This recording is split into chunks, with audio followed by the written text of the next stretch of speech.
প্রচারেও নামবো না, বিজেপিকে ভোটও দেব না, অন্য কাউকে দেব। বারাসাতে স্বপন মজুমদারের প্রার্থী হওয়া নিয়ে বিস্ফোরক মন্তব্য গত লোকসভা ভোটে বারাসাতের বিজেপি প্রার্থী ডক্টর মৃণাল কান্তি দেবনাথের। বারাসাতের বিজেপি প্রার্থী স্বপনকে নিয়ে অস্বস্তি বেড়েই চলেছে দলের নেতাকর্মীদের। এবার মুখ খুললেন বারাসাত লোকসভা কেন্দ্রের 2019 নির্বাচনের প্রতিদ্বন্দ্বিতা করা বিজেপি প্রার্থী ডক্টর মৃণাল কান্তি দেবনাথ।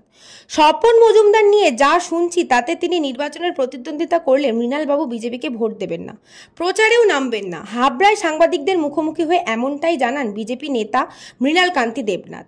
তার আরও ক্ষোভ, গত 3 বছরে দলের সভা সমিতিতে তাকে ডাকা হতো না। এবারেও প্রার্থীর জন্য তিনি দলের সঙ্গে দলীয় নেতৃত্বদের সঙ্গে যোগাযোগ করেছিলেন, লিখিত আবেদনপত্র জমা দিয়েছিলেন, তবে তাকে প্রার্থী না করা নিয়ে দুঃখ নেই। তিনি ভেবেছিলেন হয়তো 3 বারের সাংসদ কাকলি ঘোষ দস্তিদারের বিপক্ষে ভালো কাউকে ক্যান্ডিডেট করা হচ্ছে। তবে স্বপনকে বিজেপি প্রার্থী করায় তিনি যে হতাশ তা এদিন তার কথাতেই প্রকাশ করলেন।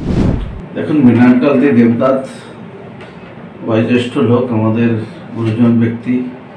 এর আগে ভোটে দাঁড়িয়েছিলেন 2019-এ, উনি হেরে গিয়েছিলেন।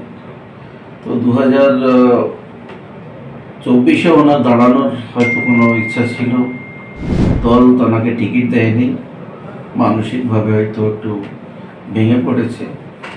আর আমরা সকলেই জানি ভারতীয় জনতা পার্টি একটা নীতি আদর্শ মেনে চলে। 2019-এর পর থেকে লোকাল সংগঠকদের যেটা কথা, ওনাকে কোনোভাবে কোনোদিন কোনো কার্যক্রমে পাওয়া যায়নি, সেই কারণে হয়তো দল দেয়নি। আমার মনে করি ওনার মন খারাপ করা ঠিক নয়। উনি বয়স হয়েছেন, আমাদের শ্রদ্ধেয় ব্যক্তি। আমি যাবো ওনার কাছে, উনি ক্ষোভ থেকে হয়তো বলেছেন, ওনারও আশীর্বাদ দিতে যাবেন এবং আমার হয়ে প্রচারে বেরোবেন, এটা আমি আশাবাদী। এবং ওনার নিজের ভোট তো দেবেনই, আরও ভোট কালেকশন করার জন্য রাস্তায়ও নামবেন। বিজেপি যারা করে তারা বিজেপির বাইরে কাউকে ভোট দিতে পারে না। হ্যাঁ, আমি দেখতে পাচ্ছি। আমি তো এনার ক্যান্ডিডেসির ব্যাপারে আমি কিছু জানতাম না। আমি 3 দিন আগে কি 4 দিন আগে জানতে পেরেছি এই সাধারণ একজন লোকের কাছ থেকে। তা তখন আমার রিয়াকশন কী আর হবে, অন্য একজন দাঁড়িয়েছে, ঠিক আছে। কিন্তু পরে ওনার প্রোফাইল যখন আমার কাছে আসতে থাকলো, তখন আমি অবাক হয়ে গেছি। সত্যিকারের আমি অবাক হয়ে গেছি যে এই প্রোফাইল নিয়ে একজন লোক কী করে কাকলি ঘোষ দস্তিদারের মতো একজন 3 বারের সাংসদ আর একজন ডাক্তার তার বিরুদ্ধে লড়াই করবে। আমি 1972 থেকে 1972 মানে আজ থেকে ধরো প্রায় 52-53 বছর আগের থেকে আমি জনসংঘের সঙ্গে যুক্ত ছিলাম। তারপরে বিজেপি এলো, বিজেপির সঙ্গে এতদিন আছি এবং সে পুরস্কারও পেয়েছি, আমাকে ক্যান্ডিডেট করেছি 42 জনের মধ্যে। হেরে গেছি, সেটা আলাদা ইকুয়েশন। তা এবার যখন আমাকে দিল না, তখন আমি ভেবেছিলাম একজন ভালো কাউকে দেবে। কিন্তু ওনার প্রোফাইল দেখে আমি অবাক হয়ে গেলাম যে এরকম প্রোফাইলের একজন লোককে ঠিক এই যে তোমরাই তো জানো আমার থেকে বেশি, এই শিক্ষাগত যোগ্যতা, তারপরে ওনার সঙ্গে এই মাদক পাচারের একটা অ্যালিগেশন জুড়ে দেওয়া হয়েছে। এখন আমার কাছে তো কোনো ডকুমেন্ট নেই। আমি যেটা দেখছি, শুনছি, একটা খবরের কাগজের কাটিং দেখেছি, আসাম থেকে বেরিয়েছিল। আর তোমাদের মতো অনেকেই আমার কাছে জিজ্ঞাসা করছে, তোমাদের কাছে তো বেশি ইনফরমেশন আছে। আমাকে দলের থেকে ফোন করা তো দূরের থাকুক, বিগত 3 বছরে কোনো দলের কেউ কোনো সময় আমাকে কোনো ব্যাপারেই ডাকেনি। এখানে অনেক মিটিং মিছিল হয়, আমার বাড়ির সামনে একটা হল আছে চন্দ্রা প্যালেস, সেখানে অনেক মিটিং মিছিল হয়। আমাকে বলেনি, আমি জানিও না। তারপরে কি দলের সঙ্গে আছেন? দলের সঙ্গে আছি, অবশ্যই আছি, কেন থাকবো না। আপনি নিজে কি ফোন করেছিল আপনাকে? না, করেন। এই যারা অভিযোগ করছে তারা তাদের মতো তাদের আবেগে করছে, আর আমি তো আবেগে চলি না। সুতরাং তোমরা জিজ্ঞাসা করছো তাই আমি আমার মনের কথা বলছি, তা নইলে আমি কিছুই করছি না। আমি আমার প্র্যাকটিস করছি আর খাইটাই ঘুরে বেড়াই। মানুষ যদি আপনাকে ফোন করে বা আপনার বাড়িতে আসে প্রচারের জন্য আপনাকে যদি অনুরোধ করে তাহলে কি আপনাকে দেখা যাবে? প্রথমত আমি বলে দিই উনি আসবেন না। দ্বিতীয় কথা হচ্ছে আমি ওনার হয়ে প্রচারে যেতে পারব না। তাহলে আমাকে তো হাবড়াতেই থাকতে হবে। আপনার সাংবাদিক নয়, আপনার সাধারণ লোকও আমাকে ক্ষমা করবে। তোমরা তো আমার বিরুদ্ধে অনেক কথা বলবে, তখন আমি প্রচারে বেরোবো। ভালো হয়েছে, গরমের প্রচারে না বেরোলেই ভালো হবে। এবার কি টিকিটের জন্য যোগাযোগ করেছিলেন যে টিকিট পেতে পারেন বা ভেবেছিলেন?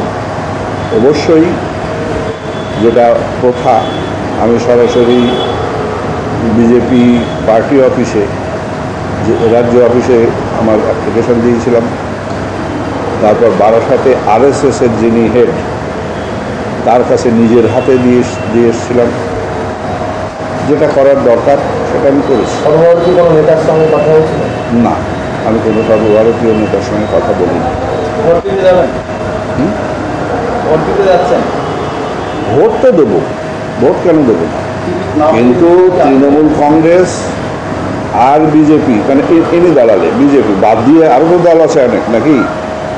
আর দল নেই? তৃণমূলকে দেবো না। হ্যাঁ, ইনি থাকলে স্বপন মজুমদারের কথা বলছেন? ওনার প্রোফাইল, তাও ওনার প্রোফাইলের জন্যে আমার ওনার বিরুদ্ধে ব্যক্তিগত কিচ্ছু নেই। দলই তো টিকিট দিয়েছে, স্বপন মজুমদার দলই দিয়েছে, তো দল দিয়েছে বলে আমি লাফিয়ে গিয়ে ভোট দিলাম, এরকম মানুষ আমি না। প্রার্থীর জন্য, প্রার্থী আমার পছন্দ না, সেই জন্য ওনার এই প্রোফাইল দেখে পছন্দ হচ্ছে না, অন্য কোনো কারণে না। এই যে প্রার্থী নিয়ে অসন্তোষের কথা বলছেন, সেটা কি দলকে জানিয়েছেন আপনারা বা আপনি ব্যক্তিগত? অন্যরা না, আমি ব্যক্তিগতভাবে কাউকে কিচ্ছু করিনি, কোনো একটা ফোন কলও করিনি যে এটা কি হলো ওটা কি হলো, কারণ তারা তো আমাকে, বললাম না, আমি তো ব্রাত্য হয়ে আছি প্রায় 3 বছর 4 বছর। দলের উপরমহলকে জানিয়েছেন যে এই প্রার্থী বদল করবার জন্য যে আপনি ভোট দেবেন না, এত বড় সিদ্ধান্ত নিয়েছেন, প্রার্থী বদল না হলে? তখন প্রার্থী বদল না হলে আমি ভোট না দিলে কি এসে যায়? আমার বাড়িতে মাত্র 2019-এ হ্যাঁ, এই দলেরই আমি একটা ভোট তো আমার, আর মিসেস দেবনাথের একটা, দুটো ভোট আমার। আমরা কোথায় দেবো আমরা সে সময় ঠিক করবো। তবে অতি অবশ্যই আমি সেক্ষেত্রে ইনি থাকলে আমি বিজেপিকেও দেবো না, আর তৃণমূলকে তো দেওয়ার প্রশ্নই ওঠে না। নোটা ছাড়া আর কিছু নেই। আমি দেখবো, ওখানে গিয়ে দেখবো কে কে আছে, তার ভিতরে কাকে দেওয়া যায় সেখানে। ব্যুরো রিপোর্ট, নিউজ বঙ্গ টাইম। আস্থা পলিক্লিনিক ও ডায়াগনস্টিক সেন্টার, এক ছাদের তলায় বিশিষ্ট চিকিৎসকদের চিকিৎসা পরিষেবা পেতে আজই আসুন আস্থা পলিক্লিনিক ও ডায়াগনস্টিক সেন্টারে। আমাদের ঠিকানা নোনা চন্দনপুকুর, চ্যাটার্জিপাড়া। আমাদের যোগাযোগ নম্বর 7003758330। फास्ट मूविंग वर्ल्ड में वही आगे है जिसके पास है स्पीड, जैसे मेघबाला ब्रॉडबैंड। सही स्पीड, सही पहचान। सो अगर कांस्टेंट फास्ट स्पीड चाहिए तो ले आइए मेघबाला ब्रॉडबैंड। নিউ সতর্কতা, one stop solution for your smart choice. এখানে সকল প্রকার ব্র্যান্ডেড কোম্পানির TV, fridge, mobile, computer, laptop, sound system এবং মোবাইল ও কম্পিউটার অ্যাক্সেসরিজ সঠিক মূল্যে বিক্রয় করা হয়। প্রতিটি কেনাকাটায় আকর্ষণীয় ছাড় এবং নিশ্চিত উপহার। ঠিকানা ইন্দ্রলোক, সোদপুর, কলকাতা 110 এবং Muragachha, Sodepur, Kolkata 111। Animesh Suzuki, BT road, Agarpara. Motorcycle মানে সুজুকি। মোটরসাইকেল সেল এবং সার্ভিস করানো হয় অত্যাধুনিক যন্ত্রের মাধ্যমে। এখানে অত্যাধুনিক মডেলের বিভিন্ন গাড়ি পাওয়া যায়। পাবেন Suzuki Hayabusa, Suzuki Gixxer, Suzuki Bergman, Suzuki access 125 এবং সাথে সার্ভিস সেন্টারের সমস্ত সুবিধা। আমাদের শাখা আগরপাড়া, ব্যারাকপুর ভিআইপি তে। সকলকে সাদর আমন্ত্রণ। ওম সাই ব্যাংকুয়েট অ্যান্ড গেস্ট হাউস। আপনার পরিবারের যে কোনো সামাজিক অনুষ্ঠানের জন্য আসুন ওম সাই ব্যাংকুয়েট অ্যান্ড গেস্ট হাউসে। এই অঞ্চলের সবচেয়ে বড় সেরা ব্যাংকুয়েট। সিজন টাইমের ভিড় এড়াতে এখনই বুকিং করুন। আমাদের ঠিকানা ডাক্তার গোপাল চ্যাটার্জি রোড, সোদপুর, গির্জা। আমাদের যোগাযোগ নম্বর 9051714263।